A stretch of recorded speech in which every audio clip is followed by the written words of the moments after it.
Welcome to the Backyard Professor Responds videos.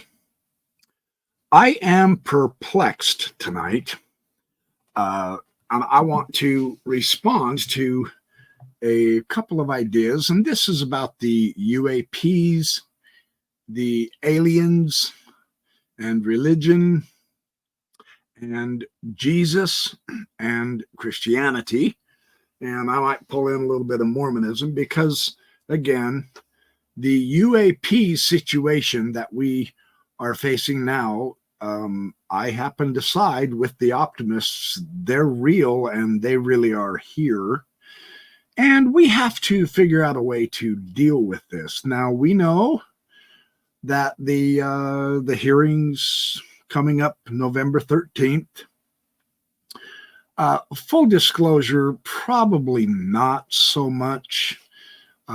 We might be given some new information, which would be extremely helpful for us to then tie into the rest of the hopper of our knowledge and understanding. Maybe we can mix it up a little bit and come out with something a little bit broader or deeper or hopefully more clear. But so far as I can tell, I'm going to share a couple of video clips with you. The waters are going to be tough navigating. We're facing some tidal waves, and I think there's a little bit of denial going on. And I'm not trying to be irreverent or facetious. I'm basically stymied. Let me share what I mean with you here. Let me make sure. Hold on, let me double check. Yeah, it's that first one. Okay. I will share my screen. Yeah, this gentleman. I have to back this up one. This is a short. And I had to go to the next short because they started so fast on the short that I want that I won't be able to get the beginning of it. So let me work with this. Okay, here we go. Now this will work. Okay. So let me share the screen. Okay, the screen is shared. It's not this one. Hang on, let me do it. Okay, here we go. I myself view UFOs as having been already defeated by the finished work of the Lord Jesus Christ. We as Christians have nothing to fear. And I think you would agree with it. I certainly would agree with it, but I got to tell you that this is the coming great deception. This is the strong delusion mentioned in 2 Thessalonians, and I think we're on the cusp. But the good news is, and I coined this phrase a few years ago, right here at Prophecy Watchers, we go up, they come down. We go up, they show up. So, and this is part of my this is part of my confusion. Now, Kripal, who is also a scholar of religion, not necessarily in a prophecy ministry of Christianity, as these two gentlemen are, and again, no disrespect to these gentlemen, but Kripal has I would suggest, a much better understanding of the overall situation, wherein this first gentleman says, well, the aliens have already been defeated by Jesus Christ. Kripal has indicated that, and this is part of my discussion on our psychological preparedness, that the religion of Jesus Christ for real is earth-based. It comes from an earth culture, the Jews, and their context is with this earth. And Jesus Christ himself came here, and he lived his life. He was crucified, he died, and he was resurrected here. I would suggest that it appears to me, at least, that this is going to be an interpretation of these gentlemen that they're utilizing an earth-based book as the basis for the cosmos. And that is seriously questionable. Now, to be fair, the Mormon, the Church of Jesus Christ of Latter-day Saints, their Book of Mormon, I believe it's in the book called Second Nephi. It discusses an infinite atonement of Jesus Christ. And yet, one cannot grasp that the atonement is infinite. This, to me, strikes me as the, and many atheist writers have described this as their basis for refusing to accept any kind of a deity whatsoever throughout the concourse of human history. We have had tribal gods, that our particular tribe has a god who has the power over trees, and therefore he is very powerful, and we live among the trees because the trees protect us. Another tribe might have a deity who is God over trees and rocks and water. And so my God is bigger than yours and more powerful. I'm utilizing these as illustrations. And through time, the deity kept becoming enlarged, improved, vastly stronger than the one previous, etc., until eventually God gained all of the omni properties. He is omnipotent, omniscient, omnipresent. There is nothing that he is not. And then you have to be very careful with distinguishing between pantheism, panentheism, you know, God is not the universe as such, etc. And so this gives us the impression, and I'm happy to be corrected if I'm wrong. I'm exploring this topic about how these gentlemen approach the UAPs and the aliens from a very earthbound perspective, with an interpretation that gives universalism to something that anciently they didn't have in the Bible. That is an interpretation, this total coverage, both from the biblical record and the Book of Mormon record. We just don't know.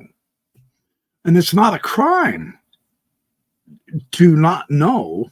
I'm not using that as a negative against these gentlemen's theology. I am saying that is an interpretation. I sincerely, the second gentleman, this is part of the great deception in 2 Thessalonians. Whoosh. I mean, I've read 2 Thessalonians. I've read the Bible several times. I'm studying it in the Hebrew and the Greek as I have time. Deception? What? How do you get to that mindset? Is what is stymieing me. I don't see the UAP as any kind of a deception. Now, I see deception in the United States government and the military and that type of stuff, without question. But the UAPs just simply exist. And I know there's going to be some of the skeptics who say, yeah, see, you're deceived. It's fake. Oh, the fun of this subject. Again, wrestling with the psychology, wrestling with the theological predilections of some, interpretations and assumptions of others, can carry us far afield, and we don't want to end up fighting each other. We're just trying to come to a basic understanding. Kripal says no religion has the right to claim to be the only way in light of the aliens in UAP. That would be as silly as the U.S. military of saying, our military is the only way you are allowed to have power. Well, that's a little bit silly because the UAPs are vastly already beyond us in power and capability. And I'm basing that on several military Navy reports, such as Fravor's radar video that we've all seen of the little tic-tac for one just such item. As the UAPs / aliens could be very superior to us in technology, so might they be in spirituality. We don't know that our point of view is the superior universal one that applies infinitely. We like to make the claim, and that's why I say that is an interpretation. But as far as our knowledge, we can't comprehend even 5% of our entire universe yet, let alone infinity. And so that seems a little bit hubristic to me, just saying. Now, there's another short that I would like to share with you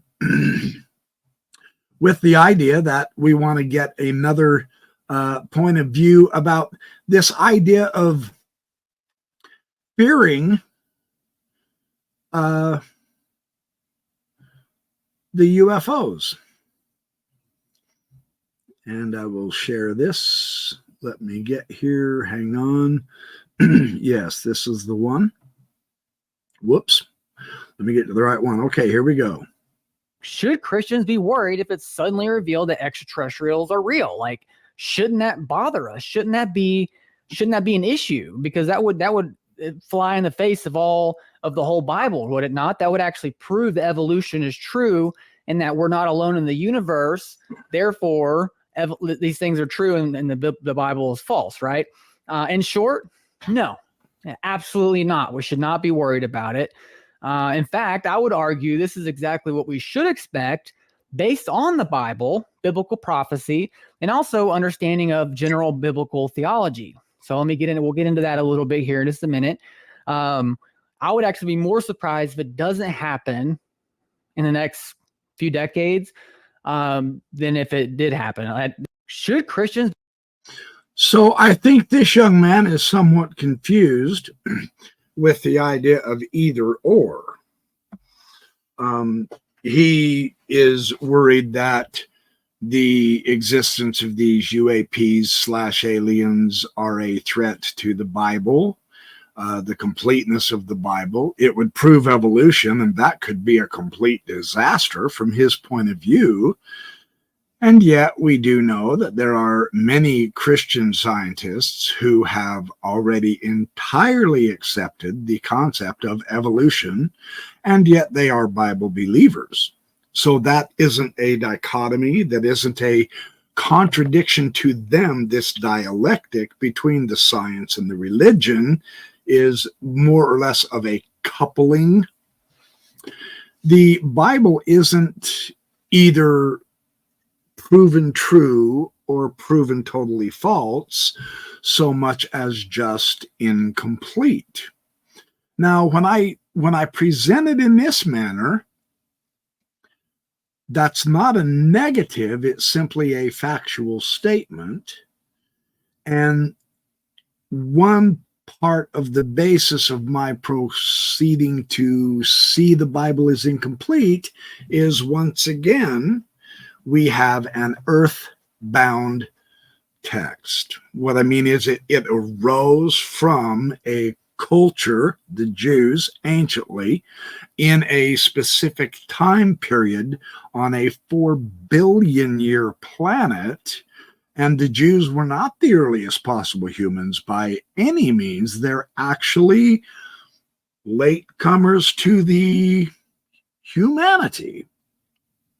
They began with Father Abraham. Well, that goes only back to what? 1600, according to some dating systems, 1800 BC, 1600 BC, some even say as late as 1400 BC. You see, our knowledge is incomplete on just basic biblical chronology, let alone a completeness of the Bible, which is seriously questionable. And so it appears to me that there is confusion in Christianity on the doctrinal side, the theological side, the historical side, and the scientific understanding and the relationship with the sacred text, with the theology that has truly never been agreed upon through the thousands of years of Christianity. I mean, let's be fair. No one has the final word in theology yet. There are 44,000 various denominations of Christianity alone. So this is my reason why I'm responding. And this is good that people are thinking about this. I present no ridicule over this material. I just have questions that the theme of a final conclusion, we already have the truth, we don't need any more. Jesus Christ is the total truth, and he's already defeated the aliens. It's not a war. You see, I just can't quite grasp their thinking. And this is why I say, sincerely, and I will produce many videos on this, the importance of our psychological preparation based within, and at least as a minimal statement, including the religious points of view, UFOs and religion are going to intersect and interlace. It has to, because we have so much to lose. We've already seen what happens when one group of Christians who have the total truth and they are right meet another group of Christians who have total truth and they are right, and yet they contradict each other. They immediately start to kill off the heretics. You believe different than we do. You don't deserve to live. Entirely ignoring the God they claim they love and believe in, Jesus Christ in the first place, they use him as a basis to break his 10 commandments. Murder, slaughter with no mercy, and then force them to believe against their will. If you win, it horrifies you when you see the adamantine narrowness of religion in that respect.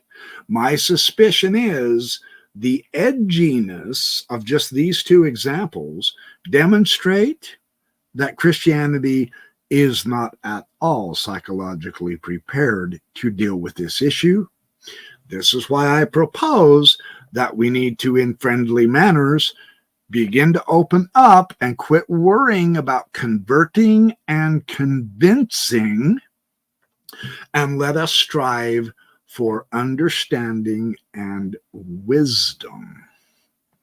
That would be the way I would like to approach this, and that's the way I'm going to attempt to approach this most remarkable UAP, UFO, alien concept with the most remarkable thing about humanity is this religious need.